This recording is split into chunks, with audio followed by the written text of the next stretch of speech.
Président. Vous jouez avec la vie de millions de personnes. Vous jouez avec la Troisième Guerre mondiale. Vous risquez la Troisième Guerre mondiale. Et ce que vous faites est un manque de respect pour le pays, ce pays. Non, je vous respecte. Est-ce que vous avez dit merci au moins une fois? Dans cette réunion, durant cette réunion, est-ce que vous avez dit merci? Vous êtes allé en Pennsylvanie et vous avez fait campagne pour l'opposition au mois d'octobre. Donc au moins vous devriez exprimer de la gratitude envers les États-Unis et le président essaye de sauver votre pays. S'il vous plaît. Si vous parlez fort de la guerre, il ne parle pas fort. Il ne parle pas fort. Votre pays est en très grande difficulté. Est-ce que je peux parler? Non, vous ne parlez pas. Votre pays est en difficulté. Oui, je le sais. Vous ne gagnez pas. Vous ne gagnez pas. Vous avez une chance de vous en sortir grâce à nous. Monsieur le Président, nous sommes forts dans notre pays. Depuis le début de la guerre, nous avons été seuls et nous sommes reconnaissants. Vous n'avez pas été seul. Vous n'avez pas été seul. Nous vous avons donné 350 milliards de dollars. Nous vous avons donné de l'équipement militaire. Vos équipes sont courageuses. Mais si vous n'aviez pas notre équipement militaire, si vous n'aviez pas notre matériel militaire, cette guerre se serait terminée en 2 semaines.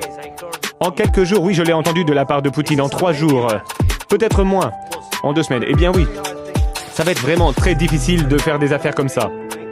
Vous devriez au moins dire merci. J'ai dit merci à de nombreuses reprises au peuple américain. Mais il y a un désaccord. Et il va falloir régler ces désaccords, ces différends, avant de parler et de dire des mensonges aux médias américains. Mais je pense qu'il est bon pour les Américains de voir ce qui se passe. Je pense que c'est très important. C'est pourquoi cet entretien dure aussi longtemps. Vous devez être reconnaissant. Vous n'avez pas les cartes en main. Vos concitoyens meurent. Vous manquez de soldats. Vous avez de moins en moins de soldats. Ce serait... Et ensuite, vous nous dites « Oh, je ne veux pas de cessez-le-feu, je ne veux pas de cessez-le-feu. Je veux continuer, je veux faire ci, je veux faire ça. » Si vous pouviez avoir un cessez-le-feu aujourd'hui, eh bien, il faudrait le prendre afin qu'il y ait plus de morts. Oui, évidemment que nous voulons un terme à la guerre. Mais vous dites que vous ne voulez pas de cessez-le-feu. Moi, je veux un cessez-le-feu.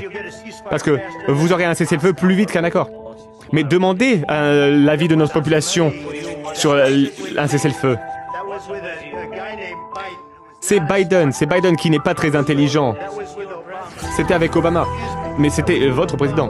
C'était avec Obama qui vous a donné les... moi, je vous ai donné les Javelin pour vous attaquer à ces tanks. Obama vous a donné pratiquement rien. Moi, j'ai donné des missiles. Et vous devez être plus reconnaissant. Parce que je peux vous dire que vous n'avez pas les cartes en main. Avec nous, vous avez des cartes. Mais sans nous, vous n'avez aucune carte en main. L'accord va être difficile à signer, parce que les attitudes ont changé. Et si la Russie rompt le cessez-le-feu? Qu'allez-vous faire s'il y a une violation de la part de la Russie du cessez-le-feu? Qu'entendez-vous? Elle demande qu'est-ce qui va se passer si la Russie rompt le cessez-le-feu. Oui, ben... Et si une bombe vous tombe sur la tête maintenant? Et s'il viole le cessez-le-feu? Et ils l'ont violé avec Biden parce qu'il ne le respectait pas. Il me respecte, il respecte Obama. Je vais vous dire une chose, c'est que Poutine a traversé beaucoup de choses avec moi. Il y a eu une fausse chasse aux sorcières où il y avait toute cette histoire sur la Russie, l'influence russe sur mon élection. Il y a eu toutes ces arnaques avec... Biden, avec Hillary, avec Adam Schiff. Il a traversé ça avec moi. Il a traversé tout cela. Et nous n'avons pas fini en guerre. Il a traversé tout ça. Il a été accusé de beaucoup de choses, mais il n'avait rien à voir avec tout cela. Nous avons vu l'affaire de Hunter Biden. C'était vraiment terrible tout ce qui s'est passé. Ensuite, on a parlé de l'ordinateur portable de Hunter Biden qui était rempli d'informations par la Russie, etc. Et Vladimir Poutine a été accusé de toutes ces choses alors qu'il n'avait rien fait. Tout ce que je peux dire, c'est ça. Il a peut-être violé des accords avec Obama, avec Bush, avec Biden. Il a fait, peut-être pas, je ne sais pas ce qui s'est passé, mais en tout cas, il n'a pas rompu les accords qu'il a signés avec moi. Il veut un accord. Je ne sais pas si c'est possible d'avoir un accord, mais le problème aujourd'hui, c'est que je vous ai autonomisé pour que vous soyez dur. Et je ne pense pas que vous soyez dur sans les États-Unis. Et vos concitoyens sont très courageux. Mais vous devez on doit signer un accord ou alors c'est fini. Et si c'est fini, vous allez voir les conséquences. Je ne pense pas que ce sera de bonnes conséquences pour vous, mais vous devrez continuer à vous battre seul. Mais vous n'avez pas les cartes en main. Mais une fois que nous aurons signé cet accord, vous serez dans une bien meilleure position. Mais vous n'êtes pas du tout reconnaissant. Et ça, ce n'est pas sympathique. Je vais être tout à fait honnête, ce n'est pas sympathique. Très bien, je crois qu'on en a assez vu. Qu'en pensez-vous? Ça va être de la bonne télévision, ça je peux vous le dire. Nous allons voir ce qu'on peut faire. La Troisième Guerre mondiale. Vous risquez la Troisième Guerre mondiale. Et ce que vous faites est un manque de respect pour le pays, ce pays. Non, non, je vous respecte. Est-ce que vous avez dit merci au moins une fois? Dans cette réunion, durant cette réunion, est-ce que vous avez dit merci? Vous êtes allé en Pennsylvanie et vous avez fait campagne pour l'opposition au mois d'octobre. Donc au moins vous devriez exprimer de la gratitude envers les États-Unis et le président essaye de sauver votre pays. S'il vous plaît. Si vous parlez fort de la guerre, il ne parle pas fort. Il ne parle pas fort. Votre pays est en très grande difficulté. Est-ce que je peux parler? Non, non, non, non, vous ne parlez pas. Votre pays est en difficulté. Oui, je le sais. Vous ne gagnez pas. Vous ne gagnez pas. Vous avez une chance de vous en sortir grâce à nous. Monsieur le Président, nous sommes forts dans notre pays. Depuis le début de la guerre, nous avons été seuls et nous sommes reconnaissants. Vous n'avez pas été seul. Vous n'avez pas été seul. Nous vous avons donné 350 milliards de dollars. Nous vous avons donné de l'équipement militaire. Vos équipes sont courageuses. Mais si vous n'aviez pas notre équipement militaire, si vous n'aviez pas notre matériel militaire, cette guerre se serait terminée en 2 semaines. En quelques jours, oui, je l'ai entendu de la part de Poutine, en 3 jours. Peut-être moins, en 2 semaines. Eh bien oui, ça va être vraiment très difficile de faire des affaires comme ça. Vous devriez au moins dire merci. J'ai dit merci à de nombreuses reprises au peuple américain. Mais il y a un désaccord. Et il va falloir régler ces désaccords, ces différends, avant de parler et de dire des mensonges aux médias américains. Mais je pense qu'il est bon pour les Américains de voir ce qui se passe. Je pense que c'est très important. C'est pourquoi cet entretien dure aussi longtemps. Vous devez être reconnaissant. Vous n'avez pas les cartes en main. Vos concitoyens meurent. Vous manquez de soldats. Vous avez de moins en moins de soldats. Ce serait... Et ensuite vous nous dites « Oh, je ne veux pas de cessez-le-feu, je ne veux pas de cessez-le-feu.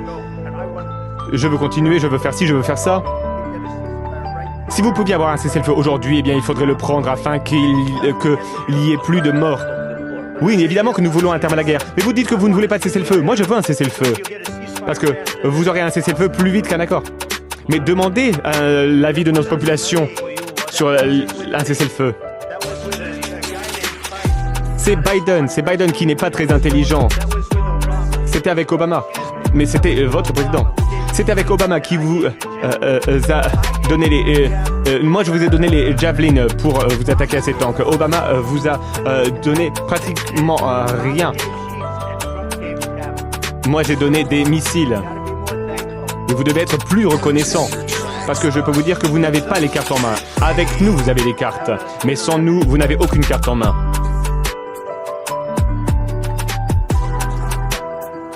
L'accord va être difficile à signer, parce que les attitudes ont changé. Et si la Russie rompt le cessez-le-feu? Qu'allez-vous faire s'il y a une violation de la part de la Russie du cessez-le-feu? Qu'entendez-vous? Elle demande qu'est-ce qui va se passer si la Russie rompt le cessez-le-feu. Oui, ben... Et si une bombe vous tombe sur la tête maintenant? Et s'il viole le cessez-le-feu? Et ils l'ont violé avec Biden parce qu'il ne le respectait pas. Il respectait Obama. Je vais vous dire une chose, c'est que Poutine a traversé beaucoup de choses avec moi. Il y a eu une fausse chasse aux sorcières où il y avait toute cette histoire sur la Russie, l'influence russe sur mon élection. Il y a eu toutes ces arnaques avec Biden, avec Hillary, avec Adam Schiff. Il a traversé ça avec moi. Il a traversé tout cela. Et nous n'avons pas fini en guerre. Il a traversé tout ça. Il a été accusé de beaucoup de choses, mais il n'avait rien à voir avec tout cela. Nous avons vu l'affaire de Hunter Biden. C'était vraiment terrible tout ce qui s'est passé. Ensuite, on a parlé de l'ordinateur portable de Hunter Biden qui était rempli d'informations par la Russie, etc. Et Vladimir Poutine a été accusé de toutes ces choses alors qu'il n'avait rien fait. Tout ce que je peux dire, c'est ça. il a peut-être violé des accords avec Obama, avec Bush, avec Biden. Il a fait, peut-être pas, je ne sais pas ce qui s'est passé, mais en tout cas, il n'a pas rompu les accords qu'il a signés avec moi. Il veut un accord. Je ne sais pas si c'est possible d'avoir un accord, mais le problème aujourd'hui, c'est que je vous ai autonomisé pour que vous soyez dur. Et je ne pense pas que vous soyez dur sans les États-Unis. Et vos concitoyens sont très courageux. Mais on doit signer un accord ou alors c'est fini. Et si c'est fini, vous allez voir les conséquences. Je ne pense pas que ce sera de bonnes conséquences pour vous, mais vous devrez continuer à vous battre seul. Mais vous n'avez pas les cartes en main. Mais une fois que nous aurons signé cet accord, vous serez dans une bien meilleure position. Mais vous n'êtes pas du tout reconnaissant. Et ça, ce n'est pas sympathique. Je vais être tout à fait honnête, ce n'est pas sympathique. Très bien, je crois qu'on en a assez vu. Qu'en pensez-vous? Ça va être de la bonne télévision, ça je peux vous le dire. Nous allons voir ce qu'on peut faire. Merci.